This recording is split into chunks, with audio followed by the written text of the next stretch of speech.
अस्सलाम वालेकुम dear students, उम्मीद है आप सब बिल्कुल खैरियत से होंगे।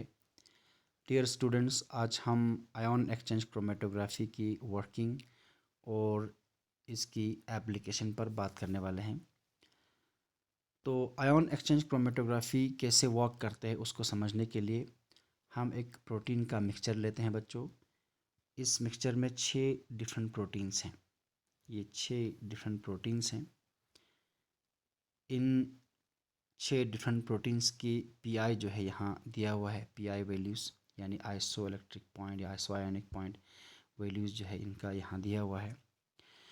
तो इस 6 प्रोटीन में से हमें इंटरेस्ट है बच्चों इस 3 प्रोटीन में।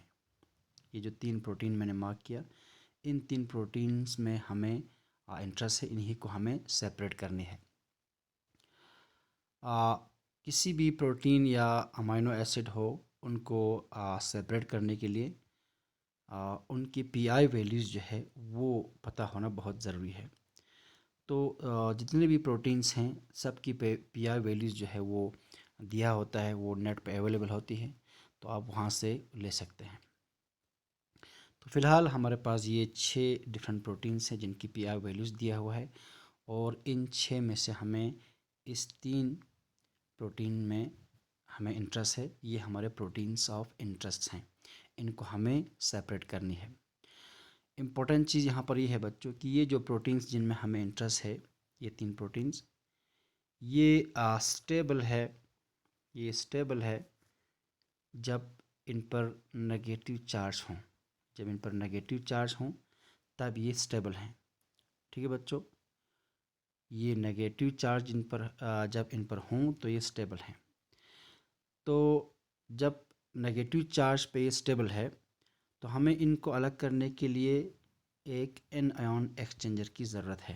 यानी एन आयन एक्सचेंजर वो एक्सचेंजर होती है जिसकी अपनी पॉजिटिव चार्ज होती है और ये एन आयन्स को एक्सचेंज करता है। जैसे इसमें ये हमारा प्रोटीन्स जो नेगेटिव चार्ज होंगे, ठीक है, तो ये आराम से सेपरेट हो जाएंगे इस एन आयन एक्सचेंजर पर।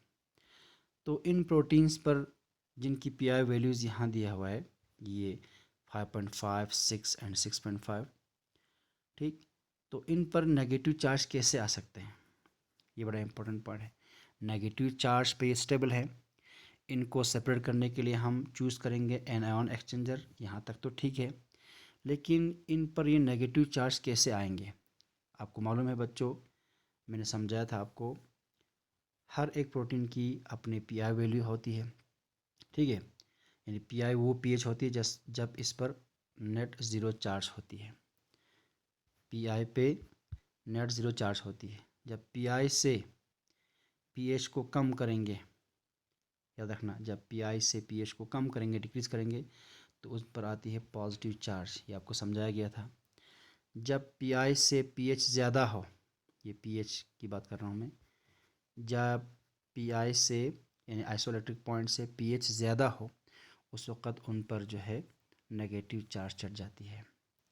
जब पीआई से पीएच कम हो, उस वक़्त पॉजिटिव चार्ज। जब पीआई से पीएच ज़्यादा हो, उस वक़्त उन पर नेगेटिव चार्ज। यानी इन प्रोटीन्स पर नेगेटिव चार्ज चढ़ाने के लिए हमको पीएच ऐसा चूज़ करना पड़ेगा जो इनकी पीआई से ज़्यादा हो, तभी इन पर नेगेटिव चार्ज आ सकती है। तो किसी भी मॉलिक्यूल पर नेगेटिव चार्ज लाने के लिए पीएच को इस तरह इंक्रीज़ करना है ताकि पीएच जो है उनके पीआई से ज़्यादा हो जाए। तो अभी यहाँ पर इनकी पीआई जो है बच्चों, एक का 5.5 है, एक का 6 है, एक का 6.5 है।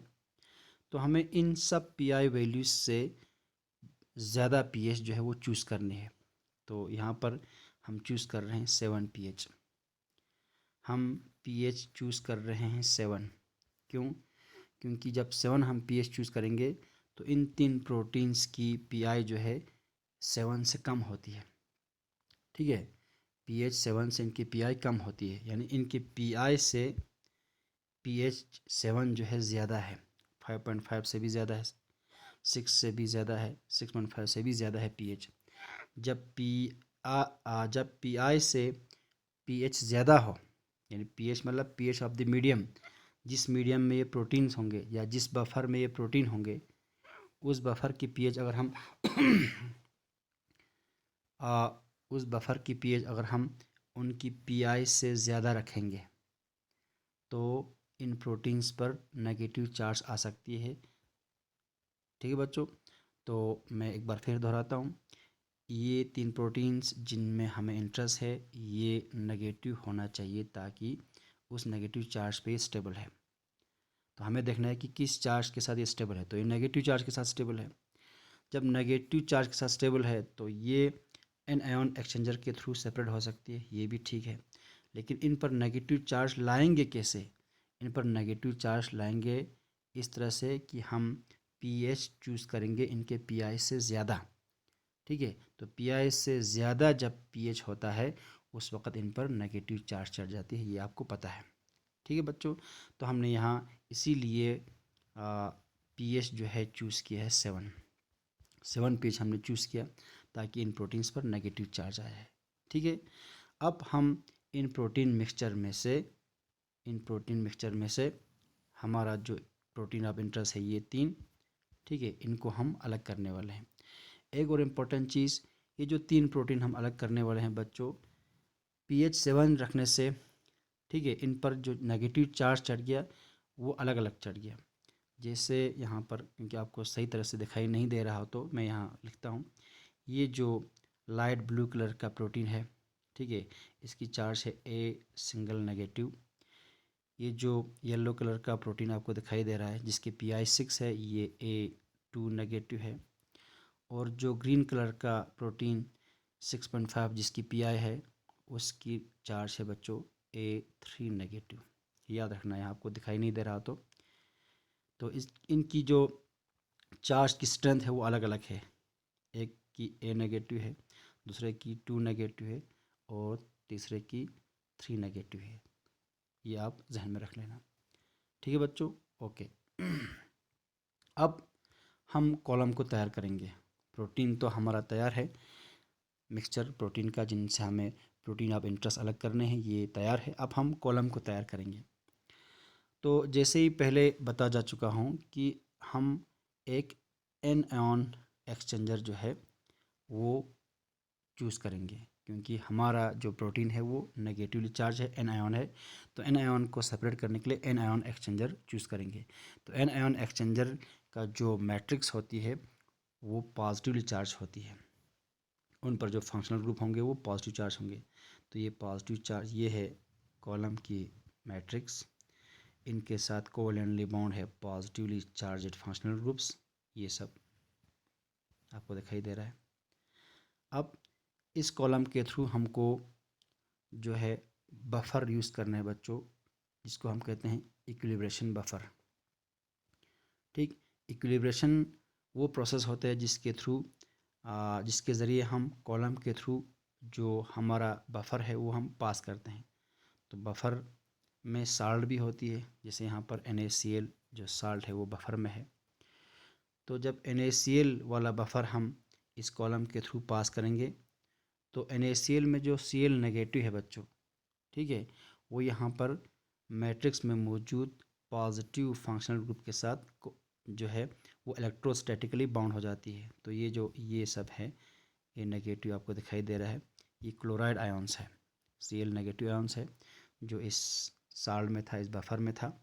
ठीक है, तो बफर को जब हमने पास किया कॉलम के थ्रू, तो कॉलम में पॉजिटिवली चार्ज जो फंक्शनल ग्रुप्स हैं उनके साथ, यानी जो एन आयन एक्सचेंजर है उनके साथ इलेक्ट्रोस्टैटिकली बाउंड हो गया ये chloride ions, Cl negative ions. तो यहाँ ये Cl नेगेटिव आयंस हमारा काउंटर आयंस कहलाएंगे। ये जो आयंस है ये हमारा काउंटर आयंस कहलाएंगे, यहाँ लिखा भी है ये काउंटर आयंस है। ठीक है, counter ions adsorb to the matrix functional group, जो हम इनको काउंटर आयंस भी कहते हैं, इनको हम एक्सचेंजेबल आयंस भी कहते हैं, क्योंकि यही आयंस हैं जो एक्सचेंज होंगे। ठीक है बच्चों, इस स्टेप को हम इक्विलिब्रेशन ऑफ कॉलम कहते हैं, यानी हम बफर जिसमें साल्ट हो उसको पास करते हैं कॉलम के थ्रू। इस वजह से क्या होती है, जो काउंटर आयंस होंगे, जो एक्सचेंजेबल आयंस होंगे, वो इलेक्ट्रोस्टैटिकली लिंक होती है एक्सचेंजर के साथ, जो यहाँ पर एन आयन एक्सचेंजर है पॉजिटिवली चार्जड। ठीक है बच्चों, तो ये इसको कहते हैं हम इक्विलिब्रेशन ऑफ द कॉलम। ठीक है, अब आपका कॉलम तैयार है। हमें क्या करना है बच्चों, अब इस कॉलम के थ्रू हमारा जो प्रोटीन मिक्सचर है वो पास करने हैं। ठीक है, तो ये तो आप समझ गए। तो यहाँ पर एक चीज़ साथ में हम एक ग्राफ रखेंगे। इस ग्राफ से हमें पता चलेगा कि आगे डेवलपमेंट कैसे होगी। इसके बाद हम जो हमारा प्रोटीन मिक्सचर है बच्चों, वो हम इस कॉलम के थ्रू पास करने जा रहे हैं थ्रू बफर के ज़रिए। ठीक है, जो हमारा सॉल्वेंट है उसके ज़रिए ये प्रोटीन मिक्सचर इस कॉलम के थ्रू हम पास करेंगे। तो जब हम इस मिक्सचर में जो प्रोटीन्स हैं, अलग अलग चार्ज के प्रोटीन्स हैं, पॉजिटिवली चार्ज प्रोटीन्स भी हैं, ठीक है, नेगेटिवली चार्ज प्रोटीन्स भी हैं, और इसमें न्यूट्रल प्रोटीन्स भी हैं। क्योंकि जब हमने पीएच को 7 चूज़ किया, pH 7, तो कुछ प्रोटीन ऐसे हैं जिनकी पीआई इस पीएच से ज़्यादा है।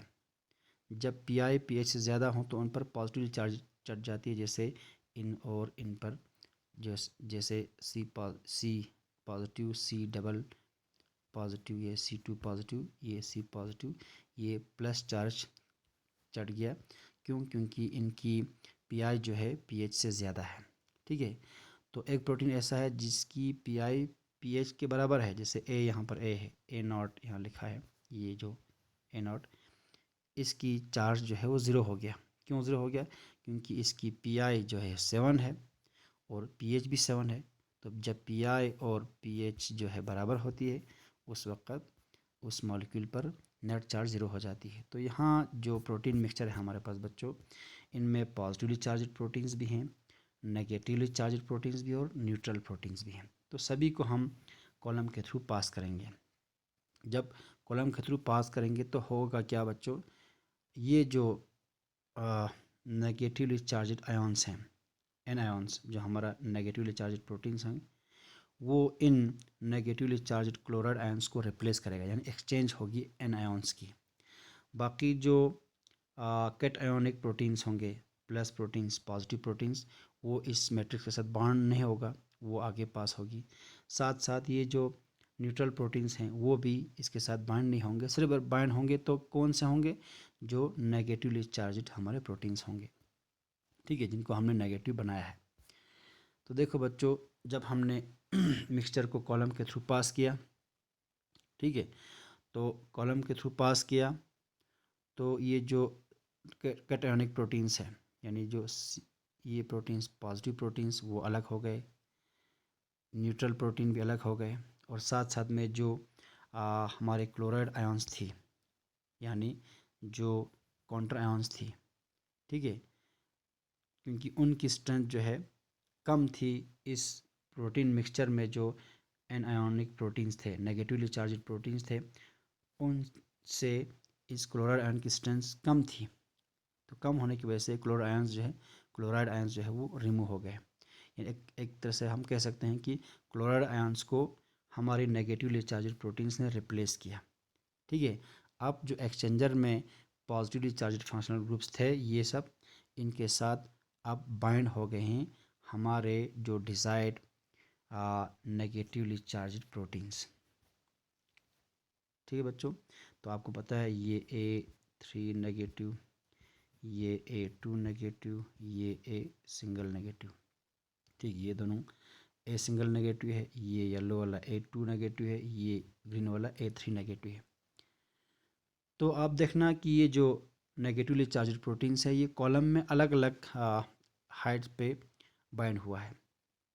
ठीक है, अपने स्ट्रेंथ के हिसाब से A3 नेगेटिव जो है वो ज़्यादा स्ट्रॉन्ग है, तो वो सबसे पहले कॉलम में घुसते ही बाइंड हो गया इन एक्सचेंजर के साथ, ये A3 नेगेटिव। इसके बाद A2 नेगेटिव की स्ट्रेंथ उससे कम है, तो ये उससे नीचे बाइंड हो गया। सबसे कम स्ट्रेंथ वाली A नेगेटिव है, सिंगल नेगेटिव, ठीक है, वो सबसे नीचे जो है एक्सचेंजर के साथ बाइंड हो गया। तो अकॉर्डिंग टू द स्ट्रेंथ जो है ये कॉलम में बाइंड हो गए हैं। सबसे टॉप पे A3 नेगेटिव, इसके नीचे A2 नेगेटिव, और सबसे नीचे A सिंगल नेगेटिव।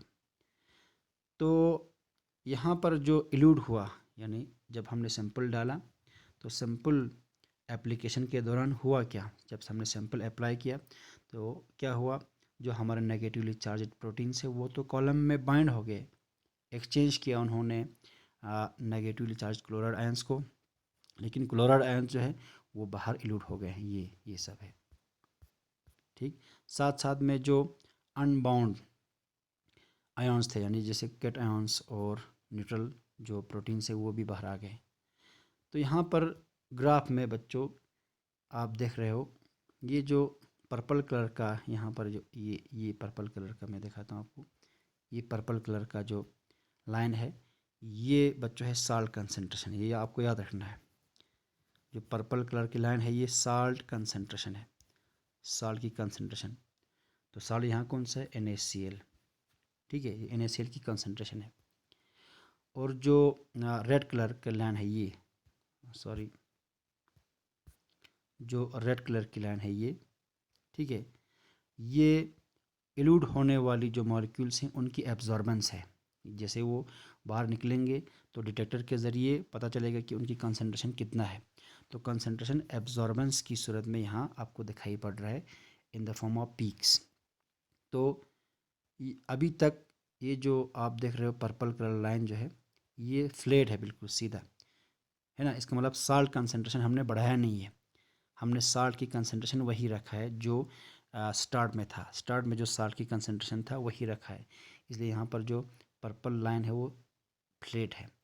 लेकिन जो रेड लाइन है, रेड लाइन में दो पीक बन गए, देखो एक ये पीक, तो ये पीक कब बन गया बच्चों, जब हमने बाहर निकाले कौन, क्लोराइड आयंस। क्लोराइड आयंस जब बाहर निकाले तो उस वक़्त ये पीक, ये क्लोराइड आयंस की पीक है। ठीक है, क्लोराइड आयंस की पीक है ये। इसके बाद जो दूसरा पीक है, जो दूसरा पीक है ये पीक, ये इन अनबाउंड्स आयन की पीक है, जैसे कैटायन है यहाँ पर और जो न्यूट्रल प्रोटीन्स है। ठीक है, कैटायनिक प्रोटीन और न्यूट्रल प्रोटीन है उनका पीक है। तो यहाँ दो पीक बन गए, एक क्लोराइड आयंस के लिए पीक जो इल्यूड हुआ है, और साथ साथ में ये जो पॉजिटिवली चार्ज प्रोटीन्स और जो न्यूट्रल प्रोटीन्स है वो भी इल्यूड हुआ है। तो जो इल्यूड हुआ है उनके लिए पीक बना है, उनकी एब्जॉर्बेंस यहाँ पर पीक के फॉर्म में हमको नज़र आ रहा है। तो यहाँ ग्राफ में भी आपको पढ़ने को मिलता है, यहाँ लिखा है बच्चों अनबाउंड मॉलिक्यूल्स, ये पीक अनबाउंड मॉलिक्यूल्स का है। अनबाउंड मॉलिक्यूल्स मतलब यहाँ जो पॉजिटिवली चार्ज प्रोटीन्स और न्यूट्रल प्रोटीन्स है। तो ये जो पीक यहाँ लिखा है सैंपल एप्लीकेशन एंड वॉश, तो जब हमने वॉश किया, वॉश करने के दौरान क्या हुआ, ये जो क्लोराइड आयंस है, ठीक है, वो बाहर आ गए। सैंपल एप्लीकेशन के दौरान ये क्लोराइड आयंस बाहर आ गए, तो ये क्लोराइड आयंस के लिए एक पीक बन गया। ठीक है, तो आप ग्राफ के ज़रिए भी पता लगा सकते हैं कि कौन सी चीज़ इल्यूड हुआ है, कौन सी चीज़ बाहर आया है। सॉरी। तो अब तक आपने देखा कि हमने अपना जो प्रोटीन मिक्सचर है वो अप्लाई किए कॉलम पे, तो हमारे जो डिज़ायर्ड प्रोटीन्स हैं, ठीक है, जो नेगेटिवली चार्ज प्रोटीन्स है वो कॉलम में अलग अलग हाइट पे बाइंड हुआ है, वो आपको बताया गया मैंने। ठीक है, अब क्या करना है, अब बारी है बच्चों जो कॉलम में हमारे डिज़ायर्ड प्रोटीन्स हैं उनको अलग करना है, अब उनको इल्यूड करना है, उनको सेपरेट करनी है। ठीक है, तो इनको सेपरेट करने के लिए हम क्या करते हैं, हम अब साल्ट की कंसंट्रेशन बढ़ाएंगे, क्योंकि जब साल्ट कंसंट्रेशन कम था, ठीक है, तब क्लोराइड आयंस को इन नेगेटिवली चार्ज प्रोटीन्स ने रिप्लेस किया। अब जब इनको बाहर निकालना है तो इन ही क्लोराइड आयंस की कंसंट्रेशन को बढ़ाना पड़ेगा, आयोनिक स्ट्रेंथ को बढ़ाना पड़ेगा, ताकि इनकी आयोनिक स्ट्रेंथ बढ़ाने से ये जो नेगेटिवली चार्ज प्रोटीन्स है वो बाहर आ जाएंगे। तो अब हम साल्ट की कंसंट्रेशन को आहिस्ता आहिस्ता बढ़ा रहे हैं। ये देखो बच्चों, जब हम साल्ट की कंसंट्रेशन को बढ़ाएंगे, साल्ट ग्रेडियंट जिसको हम कहते हैं, बढ़ाएंगे आहिस्ता आहिस्ता, ठीक है, तो ये जो आपको पर्पल कलर का यहाँ पर कॉलम से आ रहा है नीचे, ठीक है, सोल्यूशन, उसमें साल्ट की कंसंट्रेशन पहले के निस्बत ज़्यादा है, थोड़ा बढ़ाना है। जब थोड़ा बढ़ाएंगे, ठीक है, तो वो क्लोराइड आयंस जो है उनकी आयोनिक स्ट्रेंथ इतना ज़्यादा होता है कि वो इन ए नेगेटिव, ए सिंगल नेगेटिव वाले प्रोटीन्स, यानी सिंगल नेगेटिव वाले प्रोटीन्स को वो अलग करता है। ये A3 और A2 अभी स्ट्रॉन्गली बाइंड है, लेकिन a single negative weekly bind है। तो इन वीकली बाउंड जो प्रोटीन्स हैं उनको स्मॉल कंसनट्रेशन पे अलग किया जा सकता है। A3 और A2 को अलग करने के लिए अभी साल्ट कंसनट्रेशन और बढ़ाना पड़ेगा। तो कहने का मतलब है कि जैसे हम साल्ट की कंसनट्रेशन को आहिस्ता बढ़ाएंगे तो सबसे पहला जो प्रोटीन बाहर आएंगे वो ए नेगेटिव वाला, एक सिंगल नेगेटिव वाला आएंगे। तो अभी आप देखोगे बच्चों, ये देखो आप ये देखो, तो जब हमने साल्ट की कंसनट्रेशन थोड़ा बढ़ाया, देखो यहाँ पर ये जो पर्पल कलर है अब आपको ऊपर की तरफ जाते हुए दिखाई देगा। ठीक है, तो जब हमने साल्ट की कंसनट्रेशन बढ़ाया, ठीक, तो ये जो लाइट ब्लू कलर का आपका जो प्रोटीन था, ये ए नेगेटिव लाइट ब्लू वाला, ये अलग हो गया। इनकी जगह पर ये जो आपको पर्पल कलर में ए नेगेटिव दिखाई दे रहा है, ये आपका क्लोराइड आयंस है। ठीक है, आपके साल्ट में क्लोराइड है, तो क्लोराइड आयंस जो है थोड़ा बढ़ाने से इन क्लोराइड आयंस का क्या होता है, ये क्लोराइड आयंस जो है रिप्लेस करता है ये लाइट ब्लू कलर के जो प्रोटीन्स है जिसको हम ए नेगेटिव से दिखाते हैं, उनको रिप्लेस करते हैं लाइट ब्लू कलर। तो यही चीज़ आपको दिखाई दे रहा है यहाँ पर। अब देखो ये क्लोराइड आयंस जो है जिनकी कंसनट्रेशन अब बढ़ाया गया है, उन्होंने रिप्लेस किया किसको, ये जो ब्लू कलर के, सॉरी लाइट ब्लू कलर के जो आपका प्रोटीन है ए नेगेटिव, जो वीकली बाउंड था इस एक्सचेंजर के साथ। तो जब हम साल्ट की कंसनट्रेशन को आहिस्ता बढ़ाते हैं तो सबसे पहला वीकली बाउंड जो आपका नेगेटिवली चार्ज प्रोटीन से वो बाहर आते हैं, जो यहाँ पर आपका ये जो मैं दिखा रहा हूँ ये है, यानी लाइट ब्लू कलर के प्रोटीन्स ए नेगेटिव वाला। अब साल्ट कंसनट्रेशन को हम और बढ़ाएंगे, लेकिन आपको यहाँ दिखाई दे रहा है बच्चों कि ये जो पीक है, अब नया पीक यहाँ पर नज़र आ रहा है ना, लाइट ब्लू कलर के पीक, ये है इल्यूशन ऑफ ए नेगेटिव, यहाँ लिखा है। तो जब ए नेगेटिव इल्यूट हुआ तो इस ए नेगेटिव की कंसनट्रेशन को यहाँ एब्जॉर्बेंस की सूरत में यहाँ एक पीक आपको नज़र आ गया, और साथ साथ में इसी पीक के साथ साथ आपको ये साल्ट कंसनट्रेशन बढ़ाते हुए भी नज़र आ रहा है। ठीक है, अब हम साल्ट की कंसनट्रेशन को और बढ़ाएंगे। देखो जब साल्ट की कंसनट्रेशन और बढ़ा दिया, ठीक है, तो उस वक़्त A2 नेगेटिव वाला जो है वो रिप्लेस हो जाएंगे। ये क्लोराइड आयंस है, इनकी कंसनट्रेशन अब बढ़ाया है, ठीक, हाई आयनिक स्ट्रेंथ की वजह से ये जो ए नेगेटिव वाले जो है वो अलग हो गए। देखो ये अलग, ए नेगेटिव वाले, सॉरी A2 नेगेटिव वाले अब रिमूव हो गए हैं। ठीक है, तो अब यहाँ ग्राफ पे देखना साल्ट की कंसनट्रेशन और बढ़ाया गया है, पहले से और बढ़ाया गया है, और साल्ट की कंसनट्रेशन बढ़ाने से अब इल्यूड हुआ है A2 नेगेटिव। तो ये A2 नेगेटिव का पीक है ग्राफ पे। ठीक है, इसके बाद हम साल्ट की कंसनट्रेशन को और बढ़ाएंगे। ठीक है, तो जैसे जैसे आयोनिक स्ट्रेंथ बढ़ाया जाएगा किसका, साल्ट का, ये प्रोटीन्स है इनकी जो अट्रैक्शन है, इलेक्ट्रोस्टैटिक अट्रैक्शन इस आयन एक्सचेंजर के साथ, वो हल्का पड़ जाएगा, वो वीक हो जाएगा और वो रिमूव हो जाएगा। अब देखना बच्चों, अब हम अब साल्ट की कंसनट्रेशन और बढ़ाया है, तो इस बार ये हमारा जो नेगेटिवली चार्ज प्रोटीन है A3 नेगेटिव, ये अब रिमूव हो गया है लास्ट में। तो इसका मतलब A3 नेगेटिव टाइटली बाउंड था, इसलिए इसको रिमूव करने के लिए साल्ट कंसनट्रेशन बहुत बढ़ाना पड़ा। देखो कहाँ तक बढ़ाना पड़ा, बहुत ज़्यादा। तो ये जो आपको ग्रीन कलर की पीक नज़र आ रहा है बच्चों, तो ये पीक है इल्यूशन ऑफ A3 नेगेटिव। अब A3 नेगेटिव भी अलग हो गया। तो कहने का मतलब है कि जैसे जैसे हम साल्ट की कंसनट्रेशन को बढ़ाते हैं, ठीक है, आयोनिक स्ट्रेंथ को बढ़ाते हैं, तो ये जो नेगेटिवली चार्ज प्रोटीन्स हैं, ठीक, ये आहिस्ता आहिस्ता बाहर आती है अकॉर्डिंग टू देयर स्ट्रेंथ।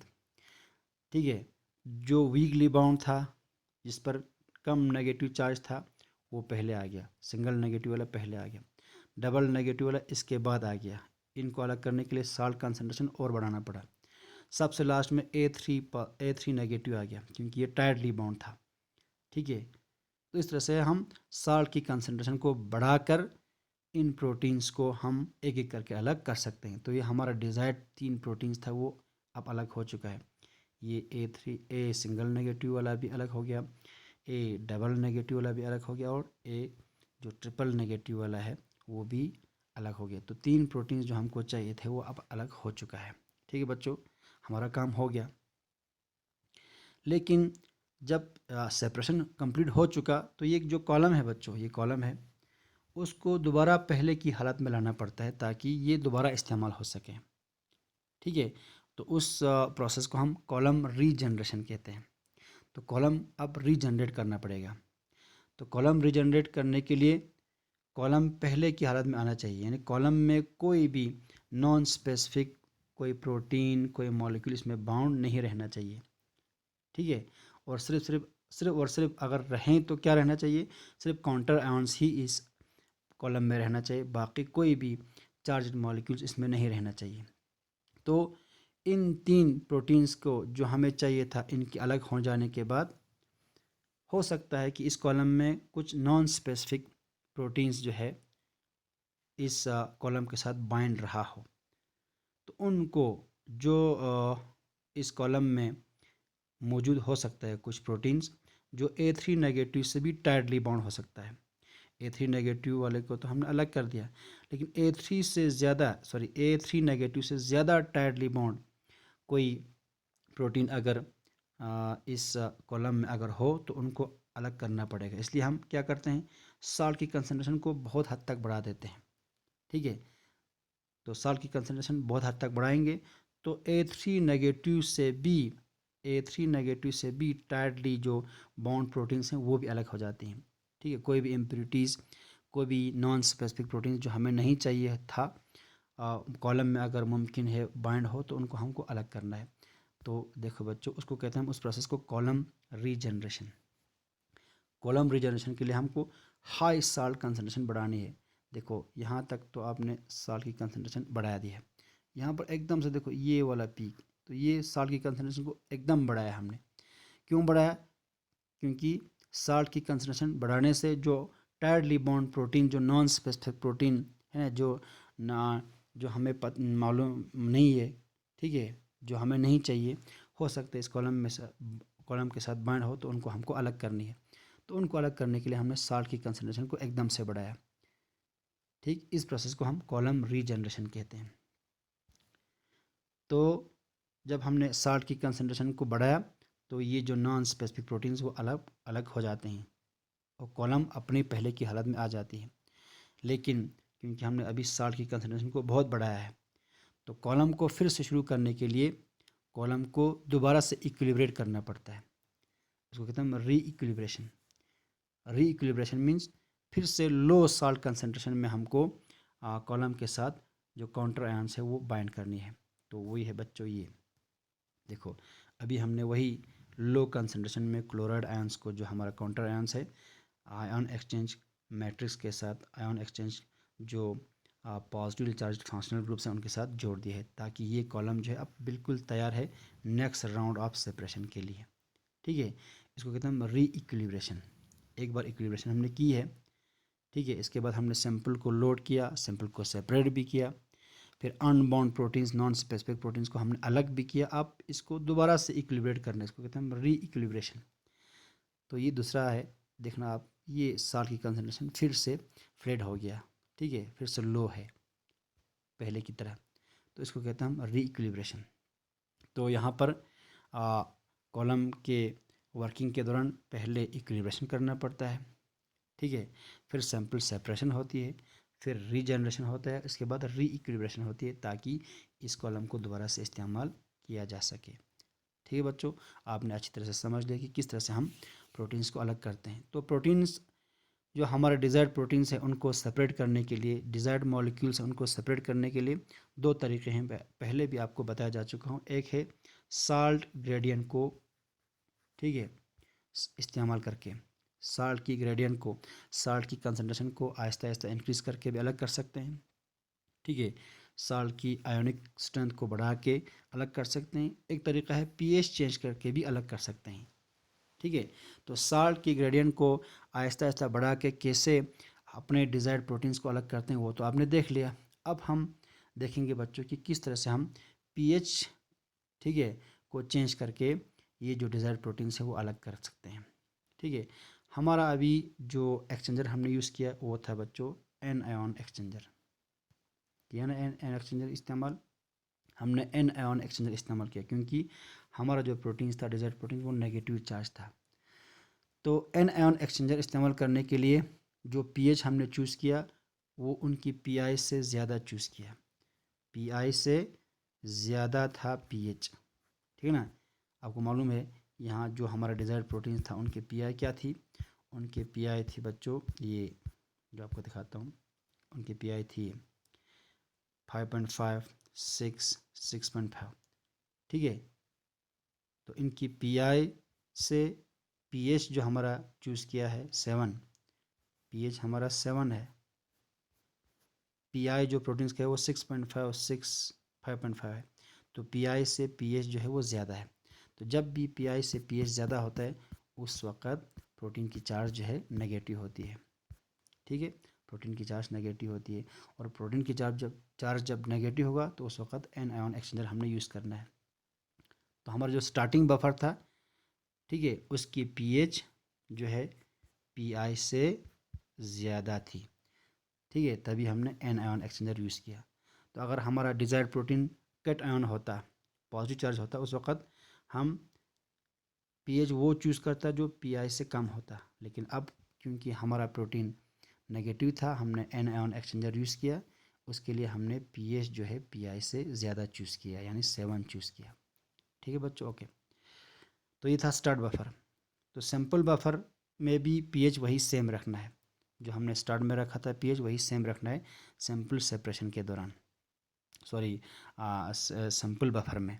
लेकिन जब हमको सैंपल सेपरेट करना है, जो हमारे कंपोनेंट्स, जो हमारे डिज़ायर्ड प्रोटीन्स सेपरेट करने हैं, उनको इल्यूट करने हैं कॉलम से बाहर, ठीक है। तो जब हम अपने डिज़ायर्ड प्रोटीन्स को इल्यूट करेंगे, बाहर करेंगे, उस वक़्त हमको इल्यूशन बफर यूज़ करनी है। तो इल्यूशन बफर में हम क्या करेंगे, इल्यूशन बफर की पीएच हमको चेंज करना पड़ेगा, है ना। अपने जो डिज़ायर्ड प्रोटीन्स है उनको अलग करने के लिए हमें पीएच चेंज करना पड़ेगा। अब देखो बच्चों, जब हम पीएच यूज़ करेंगे अपने डिज़ायर्ड प्रोटीन्स को अलग करने के लिए, तो क्या करना है, आपको मालूम है हमारे जो बफर की पीएच 7 है ना। और हमारे जो डिज़ायर्ड प्रोटीन्स है जो कॉलम में बाइंड है उनकी पीआई किसी का 6.5 है, किसी का 6 है, किसी का 5.5 है। अब जब हम कॉलम से इन प्रोटीन्स को अलग करना है तो हमें कैसे अलग करेंगे, हम कैसे अलग करेंगे इन प्रोटीन्स को। तो एक तरीका है बच्चों, वो क्या करना है, हमको पीएच जो हमारा पीएच 7 था, इस पीएच 7 को चेंज करेंगे। चेंज कैसे करेंगे, इसको कम करेंगे, कम करके इन प्रोटीन्स के पीआई के बराबर करेंगे, पीएच को डिक्रीज़ करेंगे। How we can separate our desired proteins, we decrease the pH from 7 तो हमारा है बफर का पीएच को डिक्रीज़ करेंगे। कितना डिक्रीज़ करेंगे, डिक्रीज़ करके हम उन प्रोटीन्स के पीआई के बराबर लाएंगे, ठीक है, आहिस्ता आहिस्ता। तो एकदम से 7 से 5.5 नहीं करेंगे, 7 से पहले 6.5 करेंगे।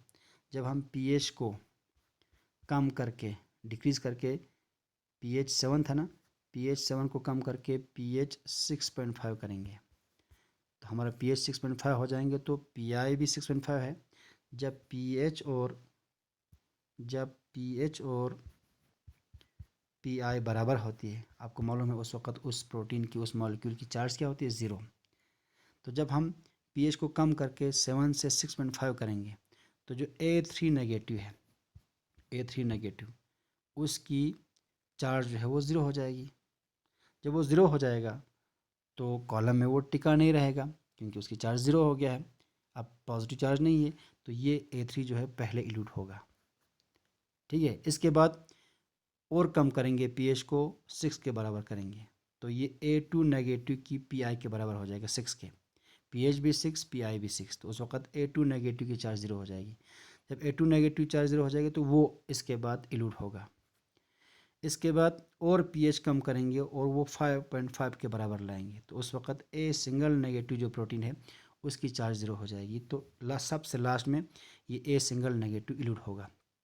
ठीक बिल्कुल उल्टा, जब हमने साल्ट ग्रेडियंट को चेंज किया था, साल्ट की कंसनट्रेशन को चेंज किया, तो पहले हमें ए नेगेटिव सिंगल नेगेटिव अलग हो गया था, फिर ए डबल नेगेटिव, फिर ए ट्रिपल नेगेटिव अलग हो गया था लास्ट में। लेकिन अब जब पीएच हम चेंज करेंगे, पीएच को डिक्रीज़ करेंगे, ठीक है, और उनके पीआई के बराबर लाएंगे, तो सबसे पहले A3 नेगेटिव अलग होगा, फिर A2 नेगेटिव, और सबसे लास्ट में ए सिंगल नेगेटिव अलग होगा। तो पीएच ग्रेडियंट भी चेंज करके हम अपने डिज़ायर्ड प्रोटीन्स को अलग करेंगे।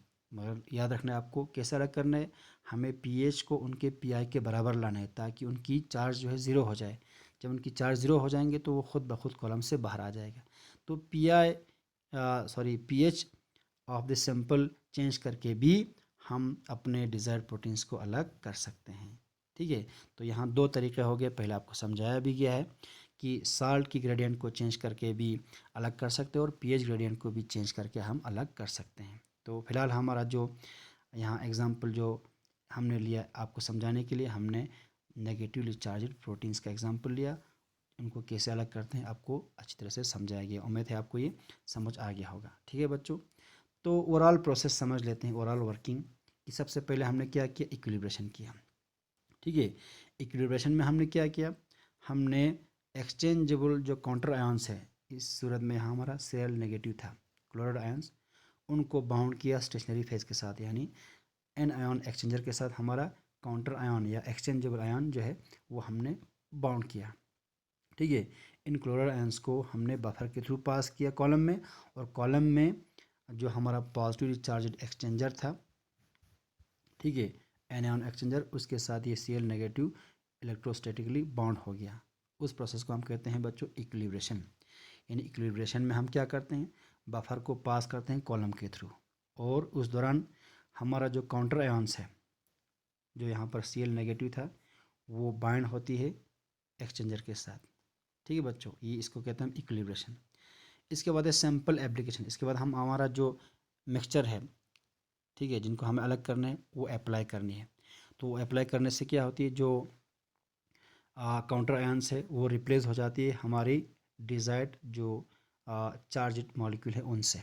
अगर नेगेटिव है तो नेगेटिव से, पॉजिटिव है तो पॉजिटिव से एक्सचेंज हो जाती है, और जो अनबाउंड मॉलिक्यूल्स है वो बाहर हो जाती है, उसको कहते हैं wash out of unwanted molecules, वो बाहर आते हैं, ठीक है। जो हमारा टारगेट मॉलिक्यूल्स हैं, ठीक है, वो बाइंड हो जाती है एक्सचेंजर के साथ by replacing the counter ions, ठीक है बच्चों। इसके बाद बारी आती है इल्यूशन की। इल्यूशन में क्या होती है, जो हमारा डिज़ायर्ड प्रोटीन्स या डिज़ायर्ड मॉलिक्यूल जो भी हो, ठीक है, वो हम अलग करते हैं by changing the salt concentration, जिसको हम कहते हैं साल्ट ग्रेडियंट, या बाय अल्टरिंग या बाय चेंजिंग द पीएच, उसको कहते हैं हम पीएच ग्रेडियंट, ठीक है। तो दोनों तरीके से हम इल्यूट कर सकते हैं, वो आपको अच्छी तरह से समझ आ गया होगा। लास्ट में हम कॉलम को फिर से पहले की हालत में लाते हैं, उस प्रोसेस को कहते हैं बच्चों रीजनरेशन। तो रीजनरेशन में क्या करते हैं हम, जो अनवांटेड टाइटली बाउंड अनवांटेड या नॉन स्पेसिफिक मॉलिक्यूल है उनको रिमूव करते हैं by increasing the salt concentration, ठीक है। तो इसके बाद हम दोबारा से उस कॉलम को री इक्विलिब्रेट करते हैं, पहले की हालत में लाते हैं। तो रीजनरेशन एंड री इक्विलिब्रेशन के ज़रिए हम कॉलम को फिर से अपने पहले की हालत में लाते हैं, ठीक है। तो ये था पूरा प्रोसेस आयन एक्सचेंज क्रोमेटोग्राफी का। ये 4 स्टेप या 5 स्टेप पर मुश्तमिल है। एक है इक्विलिब्रेशन, दूसरा है सैंपल एप्लीकेशन, तीसरा इल्यूशन, चौथा रीजनरेशन एंड री इक्विलिब्रेशन, ठीक है बच्चों। ओके, आपको ये अच्छी तरह से समझ आ गया होगा। अब हम आयन एक्सचेंज क्रोमेटोग्राफी की एप्लीकेशन पर बात करेंगे। आयन एक्सचेंज क्रोमेटोग्राफी का जो एप्लीकेशन है, आपको मालूम है कि ये चार्ज सब्सटेंस को, चार्ज मॉलिक्यूल्स को या आयोनाइज्ड सब्सटेंस को ये सेपरेट करने में इस्तेमाल होती है। इसलिए ये आयन एक्सचेंज क्रोमेटोग्राफी जो है ये इस्तेमाल होती है for the separation and purification of charge और ionizable molecules like proteins. Charge molecules हो सकते हैं पॉजिटिव और negative, peptides, enzymes, nucleotides, DNA, antibiotics and even vitamins भी इस आयन एक्सचेंज क्रोमेटोग्राफी के ज़रिए हम सेपरेशन भी कर सकते हैं और इनकी प्यूरिफिकेशन भी कर सकते हैं। ये इसका पहला एप्लीकेशन है। दूसरा important application ion exchange chromatography का ये है बच्चों कि ये न्यूक्लिक एसिड में मौजूद जो बेसिस हैं, ठीक है, या जो न्यूक्लियोटाइड्स हैं, उनकी कंपोजिशन को भी मालूम कर सकते हैं। यानी base composition of A nucleic acid, यानी एक डीएनए है, उस डीएनए या आरएनए में कौन कौन से बेसिस हैं, ठीक है, कौन कौन से बेसिस है और कितना है। तो बेस कंपोजिशन भी मालूम कर सकते हैं डीएनए और आरएनए का, किससे, आयन एक्सचेंज क्रोमेटोग्राफी से। तो पहले क्या करना है आपको, डीएनएज जो डीएनए ब्रेकिंग एंजाइम है और आरएनएज जो आरएनए ब्रेकिंग एंजाइम्स है, उनके ज़रिए न्यूक्लियोटाइड्स को अलग करनी है, ठीक है। तो जो न्यूक्लियोटाइड्स हैं उनकी जो नंबर या उनकी टाइप्स जो है वो हम डिटरमाइन कर सकते हैं किसके ज़रिए, आयन एक्सचेंज क्रोमेटोग्राफी के ज़रिए। तो base composition of nucleic acid जो है वो हम मालूम कर सकते हैं with the help of ion exchange chromatography. तो हमें क्या करना है, पहले डीएनएज और आरएनएज की मदद से ब्रेक करना है न्यूक्लिक एसिड को उनके न्यूक्लियोटाइड्स में, फिर न्यूक्लियोटाइड्स के मिक्सचर को आयन एक्सचेंज क्रोमेटोग्राफी के ज़रिए सेपरेट करते हैं। जब सेपरेट करेंगे तो उनकी तादाद और जो टाइप हैं वो हमें मालूम हो सकता है। उसी को कहते हैं हम base composition of nucleic acid, कि उसमें कौन से बेस कितनी नंबर में हैं। और एक important application ion exchange chromatography का ये है बच्चों कि जो बायोलॉजिकल, ठीक है, सैंपल्स हैं, तो उनमें से कुछ उनमें यानी बायोलॉजिकल सैंपल्स को अलग करने के लिए कभी कभार ऐसे रिएजेंट्स की ज़रूरत पड़ता है जो अल्ट्रा प्योर हो, बहुत प्योर हो, इसके साथ कोई भी एक्स्ट्रा मेटल्स जो है उनके साथ मिक्स ना हो, ठीक है। ऐसे रिएजेंट्स की ज़रूरत पड़ता है जो अल्ट्रा प्योर हो, यानी फ्री फ्रॉम एनी मेटल्स, या ion metal ion free reagents. Metal ion से फ्री रिएजेंट्स जो है ज़रूरत पड़ता है, ठीक है, बायोलॉजिकल एप्लीकेशन के दौरान। तो उन रिएजेंट्स को, अल्ट्रा प्योर रिएजेंट्स को कैसे हम तैयार करेंगे, उन अल्ट्रा प्योर, बहुत ही प्योर रिएजेंट्स जिनमें कोई मेटल आयन्स ना हो, वो हम कैसे तैयार करेंगे, जब हम उन रिएजेंट्स से मेटल आयन्स को अलग करेंगे। तो आपको पता है मेटल आयन्स जो है वो सेपरेट हो सकते हैं आयन एक्सचेंज क्रोमेटोग्राफी के ज़रिए, ठीक है। पॉजिटिव आयन होंगे तो कैटायन एक्सचेंजर, नेगेटिव आयन्स होंगे तो एनायन एक्सचेंजर यूज़ करके हम उन, ठीक है, रिएजेंट से हम मेटल आयन्स को जो मेनली पॉजिटिव चार्ज होते हैं उनको हम अलग कर सकते हैं, ताकि हमें अल्ट्रा प्योर, बहुत ही प्योर रिएजेंट्स मिल सके बायोलॉजिकल एप्लीकेशंस को चलाने के लिए, ठीक है बच्चों। तो एक इम्पॉर्टेंट एप्लीकेशन ये है कि अल्ट्रा प्योर रिएजेंट्स को तैयार करने के लिए मेटल आयन्स की separation from the reagents that can be done by using ion exchange chromatography. And one of the important application of ion exchange chromatography is water purification. Water को purify करना, यानी water से जो ions है वो अलग करना, उसको कहते हैं deionization, complete deionization, यानी removal of ions from water, ताकि वाटर जो है वो प्योरीफाई हो सके। तो water purification by removing undesirable ions from the water, ठीक है, वो हम कर सकते हैं by using either anion और कैट आयन एक्सचेंजर, ठीक है बच्चों। इसके साथ साथ वाटर को, जो हार्ड वाटर होती है, हार्ड वाटर वो वाटर होती है जिसमें कैल्शियम और मैग्नीशियम जो मौजूद होती है मेटल आयन्स, ठीक है, उनकी वजह से वाटर हार्ड होती है। तो हार्ड वाटर को सॉफ्ट करने के लिए, जिसको कहते हैं हम सॉफ्टनिंग ऑफ ड्रिंकिंग वाटर, जो ड्रिंकिंग वाटर है उनको सॉफ्ट करने के लिए, यानी उनसे कैल्शियम और मैग्नीशियम आयन्स को रिमूव करने के लिए भी हम ये आयन एक्सचेंज क्रोमेटोग्राफी यूज़ कर सकते हैं, क्योंकि जो मैग्नीशियम और कैल्शियम आयन्स है वो चार्ज हैं, पॉजिटिवली चार्ज, उनको अलग करने के लिए हम कैट आयन एक्सचेंजर यूज़ कर सकते हैं।